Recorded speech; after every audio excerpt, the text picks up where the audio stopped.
You don't need to be afraid of me, Miss Iris. I'm not afraid of you. I'm angry at myself. Then we are in the same position. The candles were almost gone. Iris sat on the edge of the bed, her back straight, her hands folded in her lap. Across the room, the Duke of Cavendish stood at the window, his hands clasped behind him, his gaze fixed on something in the darkness beyond the glass. Neither of them had spoken in nearly 20 minutes. The room was beautiful in the way expensive things often are. Cold marble walls, heavy curtains in deep blue velvet, a fireplace large enough to walk into. The kind of beauty that did not invite you to touch anything. The kind of beauty that reminded you, without saying a word, that it had existed long before you arrived and would continue long after you left. Iris studied the embroidery on the edge of the bedsheet instead. She had counted the tiny gold flowers 3 times already. 47 on the left side, 47 on the right. She was on her second count of the top border when he finally spoke. "You don't need to be afraid of me, Miss Iris." His voice was low and even, the kind of voice that expected to be obeyed without needing to be raised. She looked up. He still had his back to her, still watching the dark garden below. The line of his shoulders was very straight, very still, the way a man stands when he is controlling something he does not want seen. "I'm not afraid of you," she said. She paused. "I'm angry at myself." A short silence filled the room. Not empty, but weighted, the way silence is when 2 people are both thinking things they have not decided to say yet. He turned away from the window then, not toward her, just away from the glass. He looked at her directly for the first time since they had entered this room together, and Iris found she could not look away. His expression was not unkind. It was not warm either. It was the expression of a man attempting to solve a problem he had not expected to encounter, doing it with the same careful attention he gave everything else. He crossed the room, but not toward the bed. He pulled the high-backed chair near the fireplace and sat down. The distance between them was precise, close enough to speak normally, far enough that she could breathe without difficulty. She understood that he had chosen it deliberately. "Then we are in the same position," he said. She blinked. He looked at the fire, which was burning low, the embers going orange and amber in the quiet. "I'm also angry at myself." "For what?" she asked before she could stop herself. He was quiet for a moment. "For not asking more questions," he said finally. The clock on the mantel measured the minutes after that in quiet ticks. She lay down eventually, still in her wedding dress, on top of the coverlet. She did not take the pins from her hair. She lay on her back with her arms at her sides and stared at the painted ceiling above her. A scene of sky and clouds and figures she could not quite make out in the dying firelight. He stayed in the chair. By the time the first gray light of morning crept under the curtains, he was asleep. His chin tilted slightly to his chest, his long legs extended toward the hearth, looking almost like a man at rest rather than a duke performing a vigil. Iris lay on her back and stared at the ceiling and thought about the night 3 weeks ago when she had put on the wrong dress and changed everything. It started with a headache that wasn't real. Sophie sat at her vanity mirror in the soft afternoon light of a November Tuesday, watching her own reflection with a stillness that had nothing to do with calm. The room smelled of rose water and the particular faint sweetness of expensive face powder. Outside the window, the London street was gray and moving with the ordinary business of the afternoon. Carts, footsteps, distant voices. "I have the most dreadful headache," Sophie said. Her voice was perfectly steady. Iris was sitting on the chaise longue near the window, reading, half listening the way she always was when Sophie sat at the vanity, which was often. "You looked fine at breakfast," Iris said, not raising her eyes from the page. "It came on suddenly." Sophie reached up and unclipped the small pearl comb from her hair. She turned it over in her fingers for a moment before setting it on the vanity with a soft click. "I need you to go tonight instead of me." Iris lowered her book. She looked at her sister, the careful set of Sophie's shoulders, the particular quality of her stillness, the way she was studying the pearl comb rather than her own reflection now. "To the Duke's Masquerade," Iris said. "Yes, as you. You'll wear my dress, everyone will be masked. You don't need to do anything except appear and come home." Iris considered this. She considered it for longer than Sophie expected, because Iris was not someone who agreed to things quickly. She had not been invited to the Duke of Cavendish's winter masquerade. She was 19, unmarried, and of entirely secondary importance to any gathering that involved titled men and their matrimonial prospects. Sophie was 23, engaged, and the woman the Duke had presumably selected for reasons that involved families and their fortunes rather than anything as inconvenient as personal preference. "Why?" Iris asked. It was the most important question. It always was. Sophie was already lifting the cherry blossom gown from its hanger, the pale pink silk sliding through her hands like water, like something that wanted to keep moving rather than be held. "I told you, my head." Sophie stopped. She still did not turn around.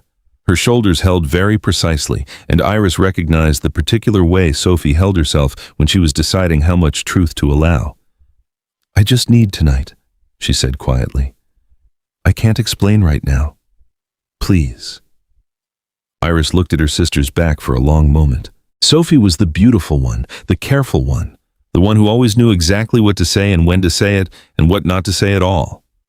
She was also, Iris realized now, in the quiet, particular way of noticing something you had known for a while without naming, the one who had not quite met her eyes in 2 weeks.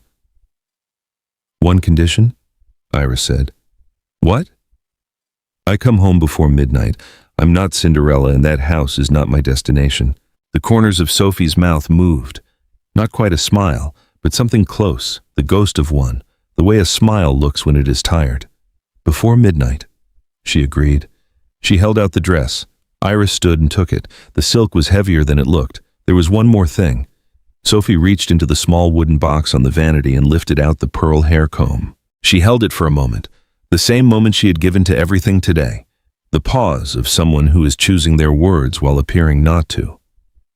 "Don't wear this," she said. "He chose this fabric for the comb setting. He'll recognize it." Iris looked at the comb. Something in the way Sophie said he chose this settled strangely in the space below her ribs, like a word mispronounced that you can't quite identify. "All right," she said. She left the comb behind on the vanity, beside Sophie's reflection, beside the powder and the rosewater and everything Sophie was not saying. The Duke's townhouse was the kind of building that reminded you, without saying a single word, exactly what it meant to be standing outside it. Iris arrived by carriage just after 9 o'clock, her face half concealed by a white satin mask, Sophie's pale pink silk dress whispering around her ankles with every step. The entrance hall was lit by 200 candles. She knew this because she counted. It was the sort of thing Iris did when she needed her mind to do something orderly while the rest of her adjusted to a situation. Servants in matching livery guided guests through the wide doorway with the practiced ease of people who directed large numbers of other people so often that they no longer thought about it. Music drifted from somewhere inside. Strings, precise and unhurried, the kind of music that existed purely to tell everyone present that they were exactly where they ought to be. Iris was not where she was supposed to be. She reminded herself of the plan: stand near the edge of the room, nod politely if anyone spoke to her, leave by 11. She moved through the entrance hall and into the ballroom. The room opened around her like a held breath finally exhaled. Crystal chandeliers throwing light across a floor of black and white marble. Couples turning in careful, practiced circles, their movements timed to the music with a precision that spoke of years of instruction. Women in silk and feathers and jewels that caught the candlelight and threw it back in fragments. Men in dark coats, most of them masked, moving with the particular confidence of people who owned things. Land, houses, ships, money, the futures of others, and carried this ownership lightly because they had never known anything else. Iris found a position near one of the marble columns on the far side of the room. She leaned against it just slightly. She watched. This was something she was genuinely good at. She had spent most of her life in rooms where she was the less important sister, the younger one, the one who didn't quite fit the shape the occasion required, and she had learned to use that position. You see more from the edge. She watched the dancing. She watched the way people spoke, who leaned in, who leaned back, who laughed too quickly, who never laughed at all. She was mapping the room the way she mapped books, the way she mapped sea charts, looking for the pattern that explained the whole. And that was where she first saw him. He was not dancing. He stood near the tall windows on the opposite side of the room, one hand resting lightly on a glass he was not drinking from, speaking with a gray-haired man whose medals suggested a military career of considerable length and consequence. The Duke of Cavendish. She had seen him once before, at a distance, during some outdoor social occasion she had attended with Sophie and their parents the previous autumn. She had formed an impression of him then that was roughly equivalent to the impression she had formed of this house. Tall, immovable, expensive in a way that was not about display but about depth, the kind of quality that comes from things that have been exactly what they are for a very long time. He was masked now, like everyone else, but he held himself differently from the men around him. Not with arrogance exactly, with something quieter than arrogance, the quality of a tree that has been standing long enough that it no longer thinks about standing. It simply is. She looked at him for a moment longer than she intended. Then she looked at the column beside her. Then inevitably she looked back. He was looking at her. She turned toward the column with a speed she hoped appeared casual and probably didn't. The column was not interesting. The veining in the marble was gray-white and unremarkable, and she studied it as though it were otherwise. 40 seconds passed. She counted. "Good evening?" His voice came from directly behind her, close enough that she could have reached back and touched his sleeve. She had not heard him cross the room. She turned around.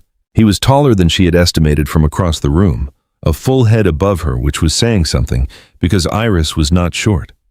His mask was black, simple, constructed with the same philosophy as everything else about him, making no effort to conceal, revealing nothing accidentally. "Good evening," she said. Her voice came out entirely steadier than she felt. "You've been standing near that column for some time," he observed. "The column is very fine," she said. A fraction of something moved across his expression, not quite amusement, but close to the place where amusement begins. "Would you like to walk instead?" he said. "There is a terrace at the back, quieter." Iris thought about midnight. She thought about Sophie's careful voice and the pearl comb sitting on the vanity. She thought that she was supposed to nod and smile and stand near columns until 11 o'clock. She thought that a brief walk to a terrace could not possibly matter. "Yes," she said. "All right." The terrace ran along the back of the house, overlooking a formal garden that was bare and silver in the winter cold. The hedgerows cut into precise geometries that looked, in the dark, like the outlines of rooms without walls. Lanterns hung in a line along the stone railing, casting a warm, unsteady light that didn't quite reach the darkness beyond. They walked slowly. He didn't speak immediately, and she found, to her mild surprise, that she didn't mind. She was comfortable in silence. Most people rush to fill it, pouring words into the space the way people pour wine when they are nervous, too fast without thinking and ending up with something spilled. He was not that kind of person. The garden below was still and silver and cold and beautiful in a way that didn't require anything of anyone looking at it. He said eventually, "I owe you an honest conversation." She glanced at him. He was looking at the garden, not at her, and she used the moment to study his profile, the particular quality of focus in it, the way his brow settled into a slight concentration that looked less like worry and more like careful thought.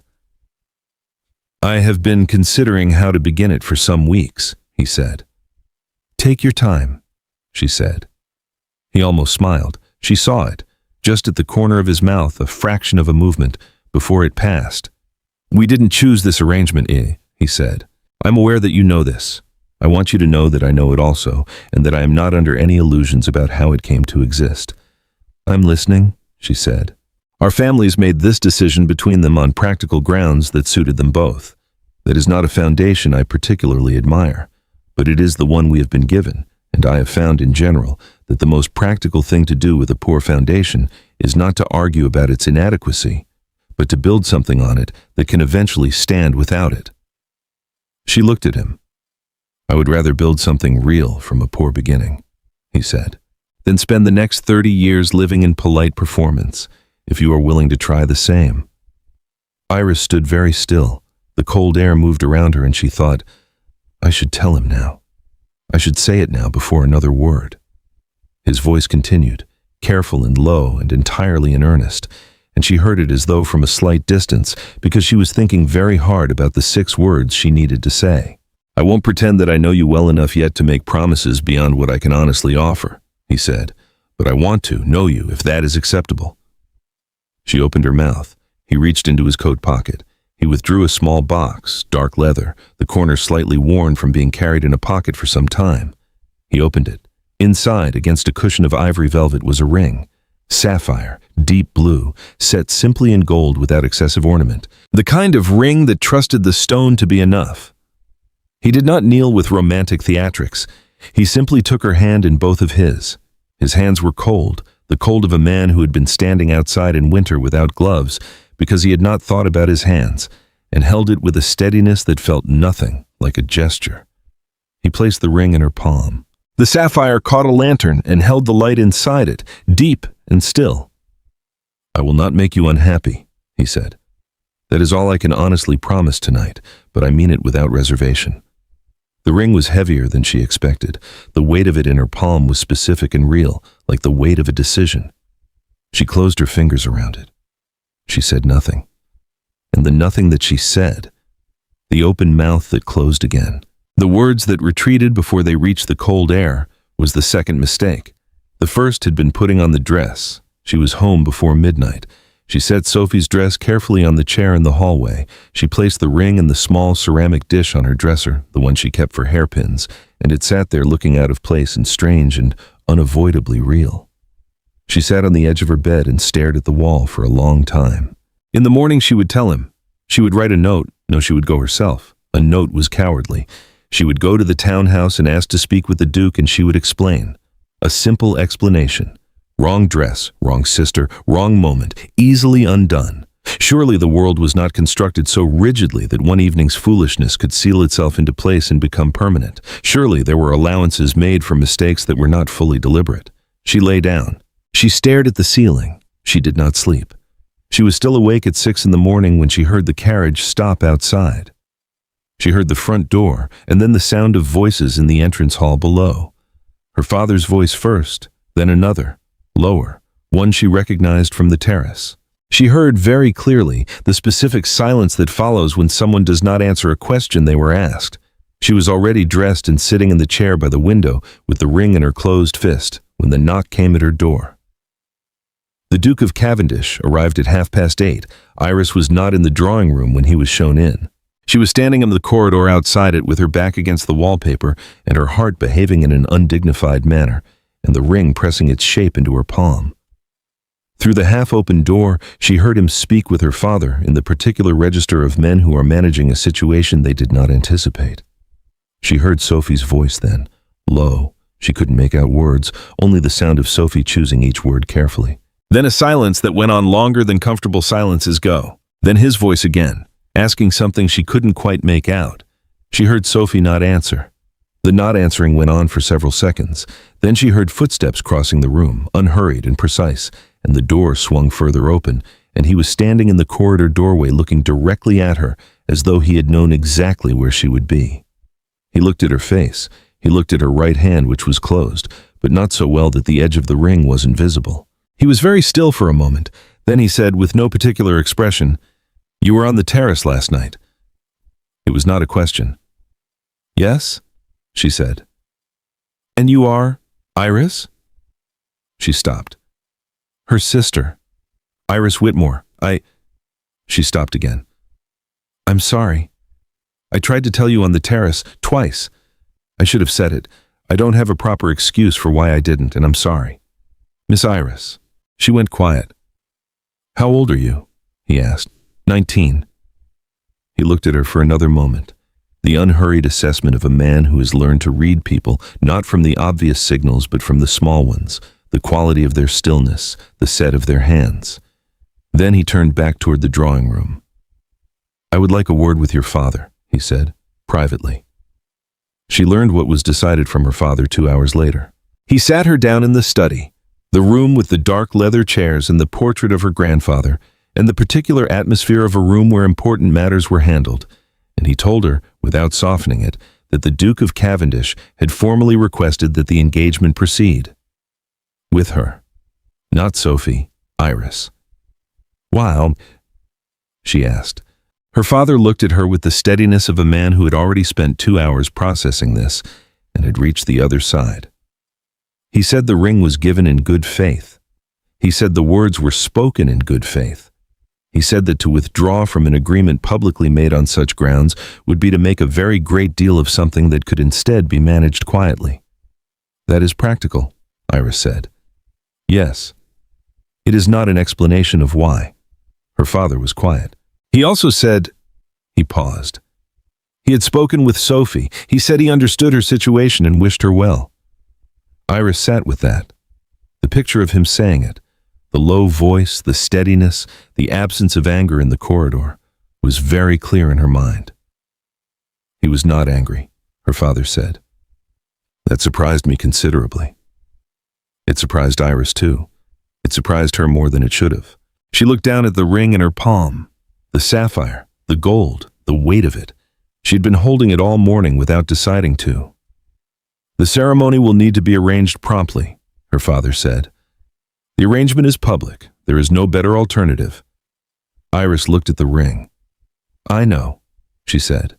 The knowing of it settled into her chest like a stone sinking slowly to the bottom of a well, not crashing, not dramatic, just finding its resting place with a quiet finality that was in some ways worse than loudness. The wedding was small by any standard that mattered. 12 people in a church built for 200. White roses in the window niches. She had not chosen them. Arrangements had been made on her behalf by people whose job was to make arrangements, and the roses were exactly right for the occasion and had nothing to do with her. She walked down the aisle in a dress that was precisely the correct color and weight and cut for the hour and the season and the significance of the event. Her father's arm was stiff beneath her hand. At the altar, the Duke of Cavendish was already standing with his back to her, facing the front, and she was halfway down the aisle before he turned his head. He looked at her the way he had looked at her in the corridor, directly, without hurry, with the whole of his attention, as though absorbing something he intended to understand. She kept her chin level, she thought. I'm not going to look at the floor. She reached the altar. He held out his hand. She placed hers in it. His hand was cold. Hers was trembling very slightly. She did not know whether he could feel it. She hoped he couldn't. She suspected he could. The ceremony was brief and correct. The vicar's voice filled the stone church with words that had been said in this form for hundreds of years. Words so worn smooth by repetition that it was difficult to feel their edges. They responded in turn. When the ring was placed on her finger, the gold band, simple, permanent, different from the sapphire of the terrace, his grip on her hand was careful and precise. She said her words, he said his. And then it was done. They walked back down the aisle as husband and wife. Outside, in the pale winter light, the small gathering of guests applauded with the restrained warmth of people who understood the situation was not entirely conventional and were choosing to focus on the forward-facing aspects of it. Iris looked at the row of bare trees lining the path. She thought, I have just married a man who does not know me at all. She thought, the same is equally true in the other direction. She thought with a wry private clarity that was characteristic of her, that this was possibly the most honest beginning a marriage such as this had ever had, and she was genuinely unsure whether that made it better or worse. The carriage ride to the Cavendish estate took an hour through the cold gray afternoon. They sat across from each other. He produced a sheaf of papers from his coat pocket within the first 10 minutes and worked through them with the focused attention he apparently gave everything. She looked out the window. The road moved through fields going gray and bare with winter. The hedgerows stripped, the occasional farmhouse sending up thin lines of smoke against a low sky. She named the villages as their signs appeared. Holcroft, Adderley, Weston Marsh. She had never been this far north of London. She found, to her mild surprise, that the unfamiliarity was not unpleasant. She had always wanted to go places she had not been. This was simply an unusual method of doing it. How far is the estate? She asked. He looked up from his papers. Another 40 minutes. She nodded. He returned to his papers. She returned to the window. Weston Marsh gave way to Aberton, which gave way to Thornfield Cross, and then they turned onto a road that climbed a long hill, and at the top of the hill, through bare beech trees, she saw the house for the first time. Gray stone, 4 stories, wings extending symmetrically on either side. More windows than she could count quickly. She found herself counting anyway. 62 she had reached when the angle changed. Inside, the house was warmer than its stone exterior suggested. Mrs. Aldridge, the housekeeper, met her in the entrance hall. Gray hair pinned with absolute precision, eyes that measured everything they rested on. She showed Iris to her rooms with the brisk competence of a woman who had managed this house through several iterations of its inhabitants and expected to outlast the current one as she had outlasted the previous. The room was large, south-facing, the window overlooking the winter garden. The bed made with military exactness, everything arranged, everything precise, everything in its correct place. Iris stood in the center of it and looked at it for a long moment. Then she unpacked her books before she unpacked anything else. The books went on the windowsill, in 2 stacks, in the order she intended to read them. It was the first thing she had arranged herself since arriving. It made the room slightly more hers. Breakfast was at 8 o'clock. On the first morning, she arrived at 8:03. He was already seated, a cup of coffee at his right elbow, a letter from that morning's post open before him. He looked up when she came in. "Good morning," he said. "Good morning," she said. She sat. A footman appeared and poured tea with the smooth invisibility of long practice. The eggs arrived. He read. She ate. The clock on the sideboard measured the minutes. He folded the letter after 20 minutes and set it beside his plate. "I have meetings this morning," he said. "I won't be at luncheon." "I see," she said. "Thank you for saying. If you need anything, Mrs. Aldridge can assist you." "Thank you." He stood. He went. She sat at the long table alone with the remains of breakfast and the clock ticking and the gray winter light through the tall windows, and she thought with complete clarity, "This is what it is going to be." She poured herself more tea. She was going to have to find things to do in this house. On the second morning, she arrived at 8:02. On the third morning, she came down at 8:12 because she had been reading and lost track of the hour in the particular total way she sometimes did. He was seated, the room around him arranged as always, the quality of his stillness making the room feel occupied in every corner, even when he was only in one chair. She sat down. "I'm sorry," she said. "I lost track of time." "It's fine," he said. The way he said it was not fine. She noticed this. She filed it. She said nothing, because saying something would have been worse, but she made a private internal note, 8 o'clock precisely every morning, without exception. Some things she could give him without being asked. Some things she had taken already. She could at least offer what she had. On the 5th day, she went looking for the library. She had been told it existed by Mrs. Aldridge on the first morning, in the same tone she had been told where the drawing room was and where the morning room was, as though the library were an equivalent amenity. Iris had noted it as the most important piece of information she had received. She went looking for it on the 5th day, because the first 4 days she had been learning the geography of the house, and finding a library before understanding the space felt like reading the last chapter of a book first.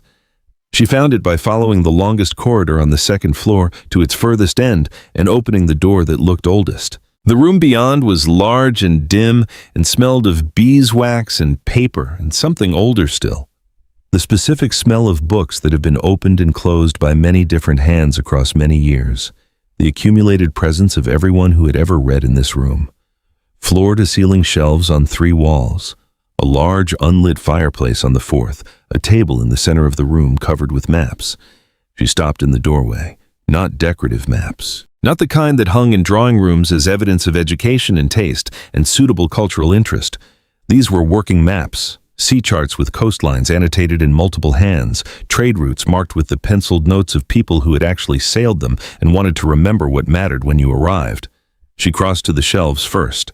The organization made immediate sense to her. Not alphabetical, not by broad subject, but chronological within subject. Oldest to the left, newest to the right. She found the maritime history section in the 2nd alcove. She pulled a volume. A record of the trade routes of the East India Company, 1742. She carried it to the table. She sat down at one of the chairs, the one with the best light from the windows. She opened the book. She had her pencil from her dress pocket and was on the 4th chapter, making small, precise notes in the margins, when the door opened. She looked up. He stopped when he saw her. He had clearly expected the library to be empty. He looked at her. He looked at the book open on the table, the book she had taken from his shelves. He looked at the pencil in her hand. He looked at the notes she had made in the margins, which were visible even from the doorway because she wrote in clear, small script. She did not apologize. She waited. He crossed the room and sat down across from her. "What are you reading?" he said. "East India Trade Routes, 1742. She turned the page. The author has very strong opinions about the Portuguese. A silence of approximately 3 seconds. He was robbed by a Portuguese merchant in Lisbon in 1738, the Duke said. She looked at him. The incident is referenced in the introduction of his earlier volume, he said. It colors his analysis throughout the second half of this one. I noticed, she said. I thought it was personal rather than analytical. He sat back in the chair. Not relaxed exactly, but the particular quality of alertness in him shifted slightly, changed frequency. What have you written there? He said, nodding at the margin. She turned the book around so he could see. Her note read, in small, neat script, writer assumes rival equals enemy. Most interesting rivals are also best teachers. Cross-reference page 214. Same merchant appears positively in 1751 account. He read it. He looked up at her. You've read the 1751 account? 2 years ago, my father had a copy. The 1751 account is generally considered unreliable. The dates are wrong, she said. The observations are accurate. Something shifted in his expression. Very small, the kind of shift that you could miss if you were not watching carefully, which she was. Not quite interest. The beginning of interest. The specific look of someone who has encountered something they had not expected to find in the place they were looking. What else have you read? He said. She told him. They talked until Mrs. Aldridge sent a footman to remind him about luncheon. The footman had to come twice. She went back to the library the next morning. He was there before her. He did not look up when she came in. He also, she noticed, did not look down at his papers any harder than he had been looking at them a moment before. He simply moved the second chair, just slightly, just an inch, to a better position relative to the window light. She sat in it. She took out her book. They worked in silence for nearly an hour. It was the first comfortable silence that had existed between them since they had sat in the carriage on the road from London. She thought, so this is what we are. People who can be in the same room without requiring the room to explain it. There were worse foundations. 3 weeks in, she got lost in the East Wing. Not badly. Iris had a good internal compass. But the East Wing had been added to by 3 successive architects who had not spoken to one another. And the result was a corridor that appeared on no plan of the house she had been given. She followed it. She had always followed corridors to their ends. The door at the end of this one opened onto the covered yard of the stables. She had not known the stables connected to the house this way. She stepped out into cold air that smelled of hay and horses and the particular clean cold that comes from stone that has been washed by rain. She found him at the end of the last row. Wellington, though she did not know his name yet, did not know he had a name at all. He was in the last stall, set back from the others, old in the way of animals who have been old for a long time and have simply continued as a matter of habit. His muzzle was gray. His eyes were dark and still and had the particular quality of great age, the quality of something that has seen enough that it has stopped needing to be startled. The head groom appeared from behind a post with an uncertain expression. That's the old bay, Your Grace. He doesn't usually... Wellington extended his nose toward Iris's outstretched palm. She had nothing to offer. No apple, no sugar, nothing. Only her open hand. He sniffed it with the thoroughness of an old creature that has learned to take its time about trust. Then he accepted it. She came back the next morning with an apple cut in thirds, and the morning after that. On the 4th morning, she was sitting on the top rail of the fence outside his stall, talking to him about the Portuguese merchant and what she imagined the man might have thought of modern shipping practices when she heard footsteps crossing the stable yard. She didn't startle. She had good peripheral attention, and she had heard the footsteps from the covered entrance. "Good morning," she said, without turning. He came to stand at the fence beside her. He looked at Wellington. Wellington looked back with the specific expression of an animal who has survived enough that he sees no particular reason to be impressed by anyone. "Did you know this horse was still here?" Iris asked. "He belonged to my father," the Duke said. "I wasn't certain he was still in the stable." "He's here," she said. "I see that. What's his name?" He didn't have one. The grooms call him the Old Bay. She looked at Wellington, who bore this information with dignity. "He has dignity," she said. "He should have a proper name." "What would you suggest?" She considered it for approximately 5 seconds. "Wellington," she said. A pause. "Wellington," he repeated. "He's survived a great deal," she said. "He deserves the name of someone who also has." Wellington exhaled through his nose, a long, slow sound that managed, somehow, to convey something very close to satisfaction. The Duke made a sound. Iris turned. He was laughing, not the small, careful movement at the corner of his mouth she had caught once or twice before. Laughing, genuinely, briefly, the kind of laughter that escapes before the person decides to let it. He caught himself when he noticed her looking. She turned back to the fence quickly so he wouldn't see her smile. "Wellington it is," he said. "Obviously," she said. He came to the stables the following morning, and the morning after that. He stood at the fence with his coffee cooling in the cold air, and they talked about the horse, and about the weather, and about the schedule for the estate over the coming weeks, and then about things that weren't any of that. She learned he had managed this estate since he was 22. He learned she had been teaching herself navigational theory from her father's library since she was 14. He did not say it was unusual for a woman to do this. She did not explain or apologize for it. It was the most natural conversation she had had in this house. Wellington stood at the fence and received his apple thirds and regarded them both with benevolent indifference. The dinner party was in the 3rd month. He hosted 4 guests, a viscount and his wife, a retired general of considerable age and considerable self-regard, and a recently widowed baroness who had been a friend of his mother's, and who looked at Iris across the table with the sharp, kind eyes of a woman who has been in many rooms and knows what she's seeing. Iris came downstairs at the correct hour in blue silk and her mother's pearls and the expression she had practiced, which was the expression of a woman who is perfectly comfortable in any room. He was in the entrance hall. He looked at her as she came down the stairs. The full, direct attention of him, the way he looked at things he was thinking about. "You look well," he said. "Thank you," she said. He offered his arm. She took it. They went into dinner. The meal went smoothly through the first 2 courses. The Viscount's wife was pleasant. The Baroness was sharp in the good way. The General was the kind of man who liked being given the room, and the room was given to him after the soup, and he filled it comprehensively with an account of a hunting expedition in Scotland that had apparently involved, at some point, a bear. The story was long. Iris ate her lamb and counted the bear's appearances. After the 14th reference to the bear, she was fairly confident the General was overcounting. After the 18th, she was certain.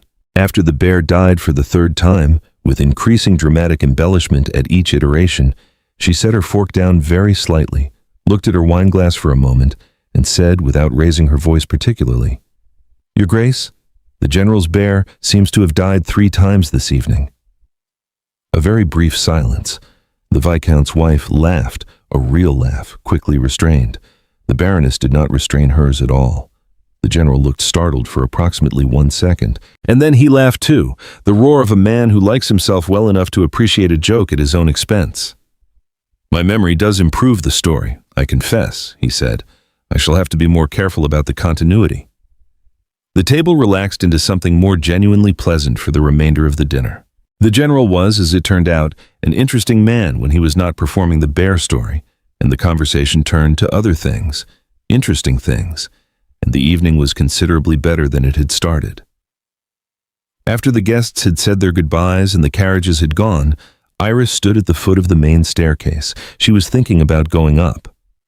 "Iris." She turned.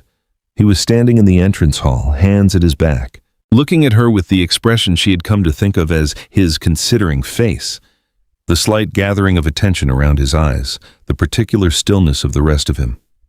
She noticed it was the first time he had said her name without Miss in front of it. She noticed this and said nothing about it. "Thank you for tonight," he said. "I interrupted a general in your dining room." "You told the truth in my dining room. There is a difference." He paused. "The general has been dining on that story for 15 years. His wife told me in the hall that she was relieved someone finally said it. His wife was far too polite to say it herself." "You were polite. You were simply also honest." She considered this. "I'm not sure most people would agree those 2 things can coexist," she said. "Most people are wrong about a great many things," he said. She almost laughed. She caught it. "Good night," he said. "Good night," she said. She went up the stairs. She stood at her window for a long time afterward, looking at the dark winter garden, not quite thinking about anything clearly, which was unusual for her. She thought about her name said in his voice. She told herself she was not thinking about it. She was not particularly convincing. She wrote to Clara in the 4th month. She sat at the small writing desk by the south window, her books stacked on the sill beside her, Wellington visible in the far paddock through the glass, and she wrote 3 versions of the letter. The first version said, "Clara, I believe I am in trouble of a kind I did not expect and am not entirely sure how to manage." It said, "There is a man in this house I did not choose and did not know, and I am finding, against all reasonable expectations, that I want to know him more." It said, "He laughed at something I said last Tuesday, and I have been thinking about it since, which is not the behavior of a woman who has her situation properly under control." She read it back. She burned it in the fireplace. The second version tried to be indirect. It said, "Things at Cavendish House are not as I expected, and I'm still working out how to describe what I mean by that." It said, "I spend a great deal of time in the library, which is exceptional, and the gardens are well managed." It said, "The Duke is not what I expected him to be, though I am still not entirely certain what I expected." She read it back. She could hear, in every line of it, the shape of what she was not saying. She burned the second version. The third version asked after Clara's health, mentioned the sea chart collection in the library, and described Wellington in considerable detail. She sent the third version.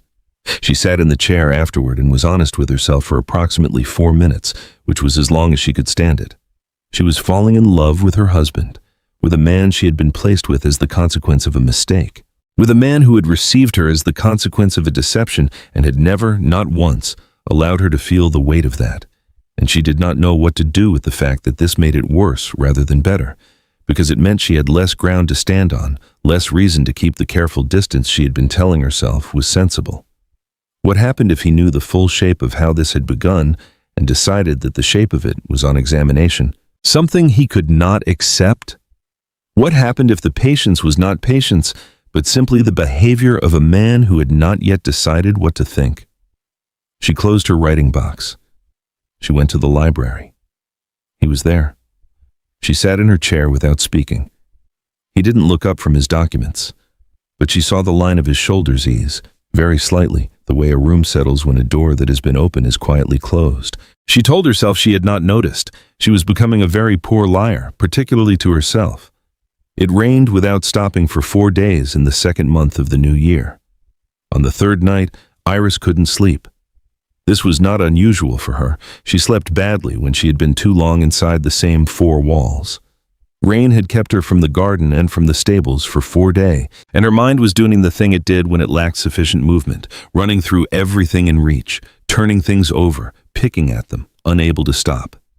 She went downstairs at midnight, moving quietly through the dark corridor, intending to make tea and bring it back to bed. The kitchen was the warmest room in the house at night. The stove kept banked, bread rising on the far counter in the particular yeasty warmth that makes any room feel inhabited. She lit her candle from the hall lamp. She went to the stove. She was filling the kettle when she saw him. He was already there, at the long servants' table, the table where the kitchen staff ate, where no Duke of Cavendish would normally be found at midnight. He had a cup of coffee that had clearly gone cold some time ago. A skin formed across the surface. Beside the cup, a stack of papers he had evidently stopped looking at. He looked up when he heard the kettle. She looked at him. Neither of them said anything for a moment. Then she said, "I didn't know you were awake." "I often am," he said. She filled the kettle. She made tea. She crossed to the table and set a cup down in front of him. He looked at it. "The coffee was cold," she said. He accepted the tea. She sat down across from him at the long table. Through the kitchen window, the rain came down steadily, the kind of constant sound that fills a room without crowding it, the sound of something that has been going on for a long time and expects to continue. "You don't sleep well," she said. "Not always." "What keeps you awake?" He looked at the tea. "The same things that keep most people awake. The day's unfinished business, decisions that don't look the same at midnight as they did at noon." "That's not what keeps me awake," she said. He looked at her. "I sleep badly when I'm too long inside, she said. 4 walls, the same 4 walls. I need to move. I need to be somewhere larger than any room I'm standing in. Winters are when it's worst because I can't walk far enough to fix it." "Then this season must be difficult for you." "This week particularly," she said, which was the most honest thing she had said to him directly in 2 months. He looked at the window. "My father was the opposite," he said. "He found this estate entirely sufficient. He had no interest in distance. He thought people who needed to travel were avoiding something." "What do you think?" she asked. "I think people who need to travel are looking for something," he said. "There is a difference." She looked at him. "Have you ever wanted to go somewhere very far from here?" she asked. He was quiet for a moment. "North," he said finally. "Scotland, or farther, Iceland, somewhere the sky is large and dark without anything competing with it." "The Northern Lights," she said. "Yes. I've read about them. I've seen engravings. I don't think engravings do them justice." "Nothing does," he said. "I have seen them once. I was 17. My father sent me north on an estate matter, and I took the longer road back without permission." She looked at him, at the man sitting across from her in a kitchen at midnight, who had been 17 once and had taken the long road home because he wanted to. "Did you get in trouble?" she asked. "Significantly," he said. "Was it worth it?" He looked at the window. "Yes," he said, without question. She wrapped her hands around her tea. "Where would you go?" he asked. "If you could." "Japan," she said without hesitating. "The cherry blossoms. Not in a painting, not on silk, not in a book about trading routes with a biased author. I want to see them in the place they actually exist and understand, from the inside, why people have been writing about them for 1,000 years." He was quiet for a moment. "The Cavendish family has trading vessels," he said. She looked at him. "Several of them route through the Far East," he said. "The journey takes several months each way and is not particularly comfortable." "I'm not interested in comfort," she said. "I know," he said, and the knowing of it, the way he said it, as though it were simply something he was aware of, a fact he had filed alongside other things he knew to be true, sat in the air between them for a moment. "It could be arranged," he said quietly, "if you wish to go." She looked at him across the kitchen table, the rain on the window, the bread rising in the warmth, the cold coffee set aside in favor of the tea she had made. "Why?" she asked. He thought about it. He took the question seriously, the way he took everything seriously, with the full weight of his attention. "Because you named my horse," he said. She stared at him. "And because you are the first person in this house," he said, "in longer than I can easily count, who says what they mean without first calculating whether it will land correctly." She was very still. "I find I do not want to undo that," he said, "whatever else the situation is." The rain continued. The clock above the pantry door measured the hour in quiet increments. They sat in the kitchen until nearly 3 a.m, talking about Iceland and Japan and the trade winds and the specific quality of northern light, and neither of them mentioned the papers or the cold coffee or the fact that they were husband and wife who had barely spoken directly for 2 months and were now sitting in a kitchen in the middle of the night talking about everything that mattered to them. When she finally went upstairs, she stood at her window in the dark and felt for the first time since any of this had begun that she was not entirely alone inside it. There was an almost moment before Sophie came. It happened on a Thursday afternoon in late January, without planning, without warning, the way almost moments always do. She had asked him about a particular sea chart, a route along the Malabar coast she couldn't reconcile with what she'd read about the monsoon patterns in that region. He came around to her side of the table to look.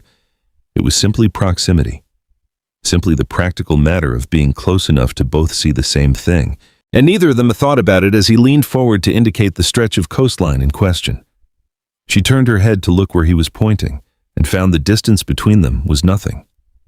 She registered this first, a heartbeat. Then she registered that he had registered it. They were both very still. His eyes were dark in the library light.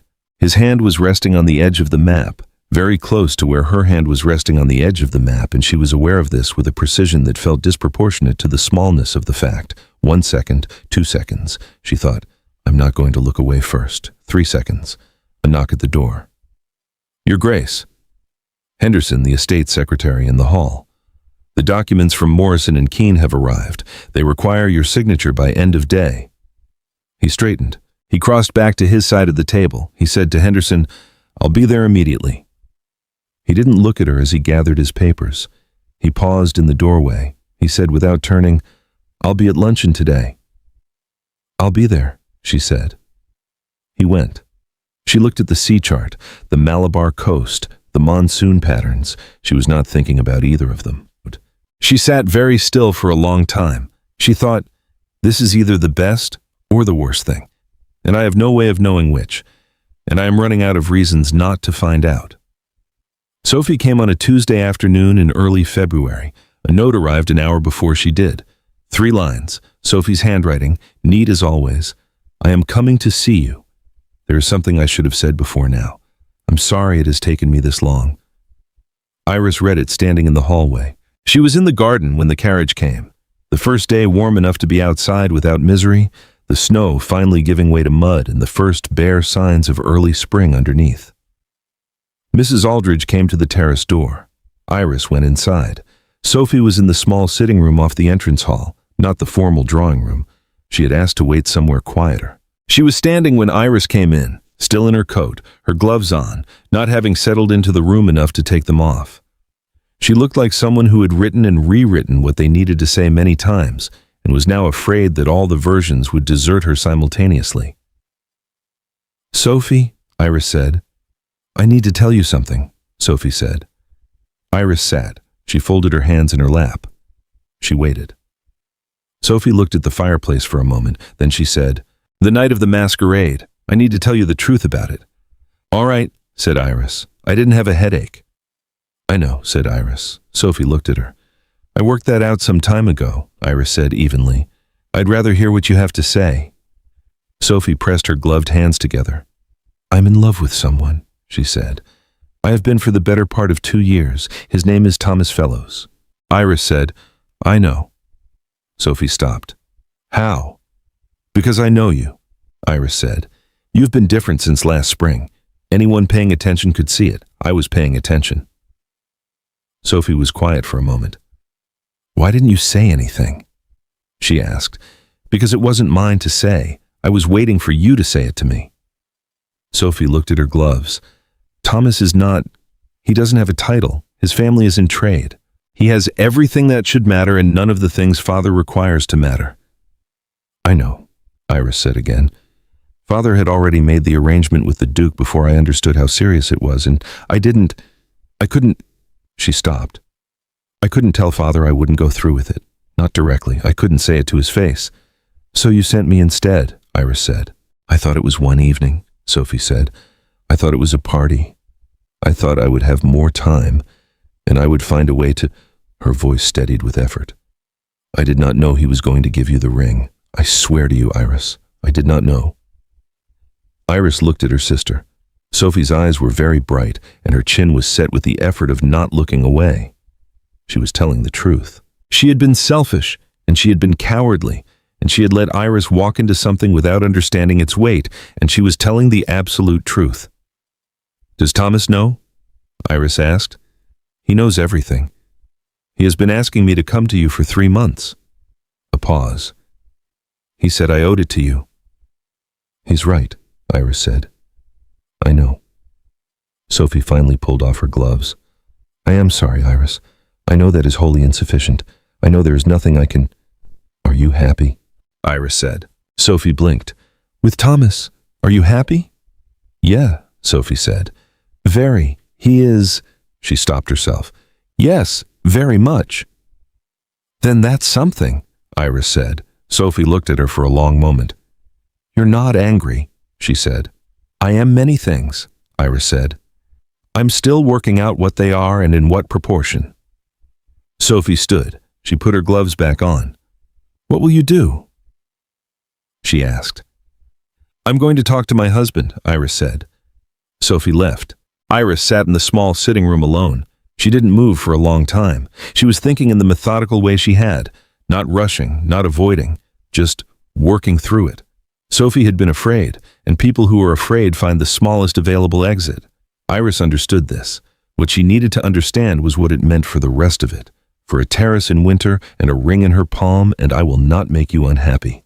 For a library with sea charts and a kitchen at midnight, in Iceland and Japan and Wellington, and 3 months of mornings at a table, and the way her name sounded in his voice. She needed to know whether any of it was what it felt like. She needed to ask him directly.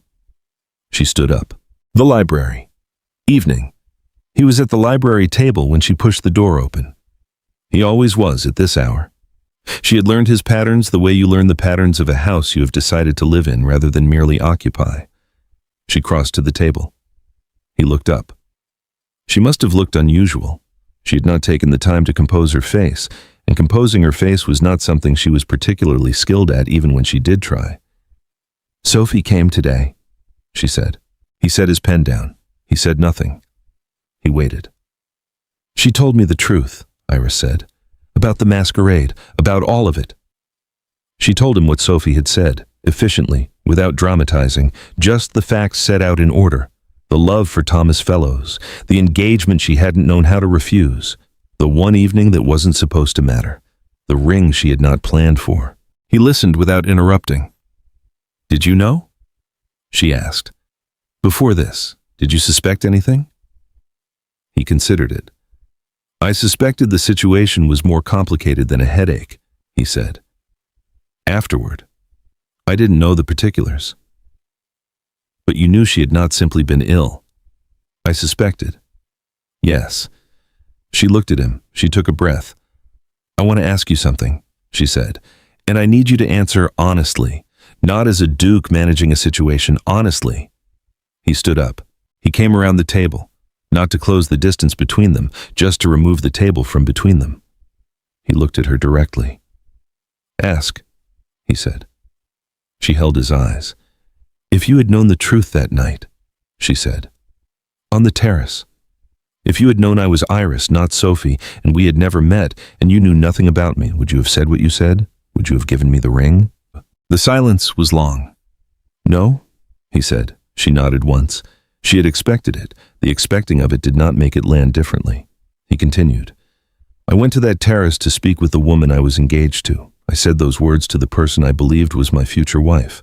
If I had known you were Iris Whitmore, the younger sister, a stranger, I would have had no reason to say any of it. I am being as honest as I know how to be." "I know, she said. "Thank you." She turned.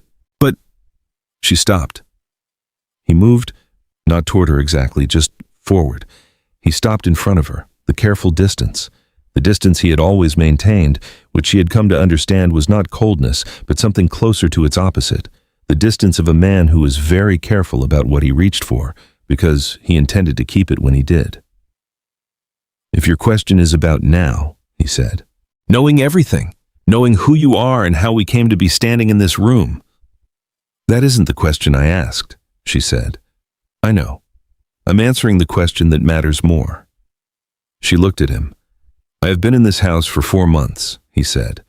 "I have sat in this library with a woman who argues with the margins of every book she opens and reads sea charts for pleasure and names sick horses after field marshals." He paused.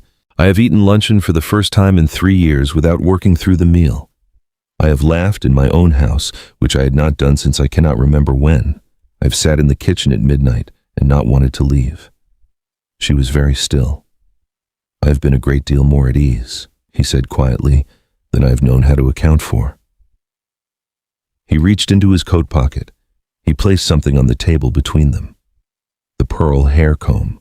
Sophie's comb, the one she had told Iris to leave behind, the one he had chosen. Iris looked at it. "I found this in my desk 2 months ago," he said. "I keep a record of the items in the masquerade room. I'd been trying for some time to understand why the woman on the terrace seemed entirely unlike the person I expected. The comb completed the picture." She looked at him. "You knew," she said. 2 months ago. I worked it out." "Yes. And you said nothing. What would I have said?" He was watching her carefully. "The truth of it was already true," he said. "Saying it aloud wouldn't have changed any of the facts. The question was what the facts meant going forward." "You should have been angry," she said. "You had every reason." "I know what I should have felt," he said. "I'm telling you what I did feel." She looked at the comb on the table. She looked at him. "Then why didn't you ask me?" she said. "When you knew, why didn't you—" "Because you hadn't told me," he said. "And I thought that must mean something. I I thought when you were ready you would."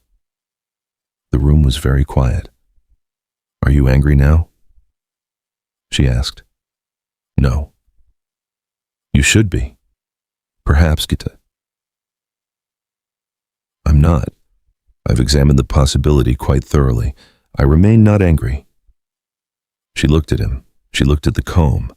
She thought about everything that had happened. The dress, the terrace, the carriage, the cold breakfast table, the library, the kitchen, Wellington, the almost moment over the Malabar coast, the comb in a desk drawer for 2 months. "What do you want?" she asked. He looked at her for a moment. Then he reached out. His hand was open between them, palm upward, completely still. The same gesture, the same hand. But there was no dark garden now, no lantern light, no masks. There was a library in the late afternoon, sea charts on the table, a pearl comb between them, and 2 people who had arrived at this moment through a series of mistakes that had turned, against all expectation, into something else entirely. "I want what is already here," he said, "if you want the same." She looked at his open hand. She thought about the dress she had put on by mistake. She thought about the ring she had taken and said nothing. She thought about 4 months of mornings and evenings and midnights and all the spaces in between, and the slow, particular way a person stops being a stranger when you are paying close attention. She placed her hand in his. His fingers closed around hers. Not tightly, just firmly, with the steadiness of someone who doesn't do things casually and means what they hold. "I want the same, Pekka," she said. Outside, the February afternoon was going toward evening. The light through the library windows was gold, the particular brief gold of winter light just before it goes, the kind that makes the room look lit from inside rather than from without. He didn't release her hand. She didn't take it back. After a while, she moved to stand beside him at the window. Below, the garden was beginning to show the first faint signs of what would eventually be spring. Nothing yet, just the suggestion of it. The soil looking less final than it had in January. Wellington moved in his paddock at the unhurried pace of great age and great dignity. "There is a voyage, he said, leaving Portsmouth in March." She turned her head. "The ship routes through the Cape and along the Indian coast and continues east as far as Nagasaki before the return," he said, 4 months each way. Each way. You said it wasn't comfortable," she said. "I did. I told you I'm not interested in comfort." "You did," he said. "I remember. Are you asking me to go?" He looked down at their joined hands. "I'm asking whether you would like to," he said. She thought about cherry blossoms. She thought about a girl who had always wanted to be somewhere larger than the room she was standing in. She thought about a man who had taken the long road home at 17 because the northern lights were there and had not done anything like it since, and was asking her now. "Yes," she said, "I would very much like to go." He looked at her then. The full direct look of him, the look she had come to understand was not assessment, but attention, the way he looked at things that mattered to him. "Good," he said. Below, Wellington completed a slow circuit of the paddock and stopped at the fence, lifting his gray muzzle toward the last of the afternoon light. The gold went. The gray of evening came in its place. A lamp was lit somewhere in the house below them. She was still holding his hand when the dark arrived, and she was not, for the first time in a very long time, in any hurry for it to be morning.